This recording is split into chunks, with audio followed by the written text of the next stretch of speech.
Moscow, even with Russian warships massing off Ukraine's Black Sea coast and the United States warning that Russian ground forces are poised to strike Ukraine from multiple directions. Russia's top diplomat said on Monday that the possibility of a diplomatic resolution to the crisis was far from exhausted. Another hint of averting war came from Ukraine's president, who said Monday that his country might have to abandon the possibility of joining NATO, a central Russian demand in a confrontation that threatens the largest military conflict in Europe since World War II.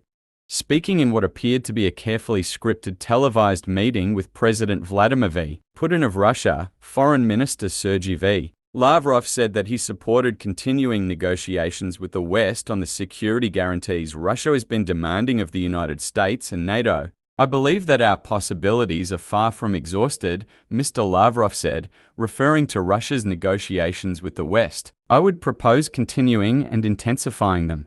The televised meeting was a signal that Russia might continue using the threat of an invasion of Ukraine to try to squeeze diplomatic concessions from the West rather than resorting to immediate military action. At the same time, the comments by President Volodymyr Zelensky, saying that perhaps the notion of NATO membership is for us like a dream, suggested, however vaguely, that his country might make the kind of concessions it has staunchly resisted so far. NATO stated in 2008 that it intended for Ukraine to join the alliance eventually, though that remains a remote prospect. Moscow has demanded that Ukraine never be allowed to join NATO and has also called for a rollback of NATO forces from across Eastern Europe. On Monday, President Biden spoke by phone with Prime Minister Boris Johnson of Britain, the latest in a flurry of talks with allied leaders on the crisis. Mr. Johnson and Mr. Biden have been the most adamant among NATO chiefs that Russia should face punishing economic sanctions. The two leaders reviewed ongoing diplomatic and deterrence efforts and also discussed efforts to reinforce the defensive posture on NATO's eastern flank, the White House said in a readout of the call.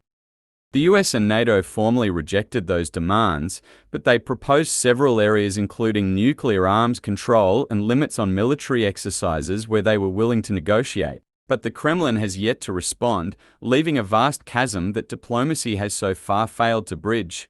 Mr. Putin asked Mr. Lavrov whether he had prepared a draft response to the proposals that the United States and NATO submitted last month. Mr. Lavrov said he had indeed prepared a 10-page response, offering no details. A spokesman for Mr. Putin, Dmitry S. Peskov, said after the televised meeting that the Kremlin would announce when Russia submitted its response and that Mr. Putin would decide whether to make it public.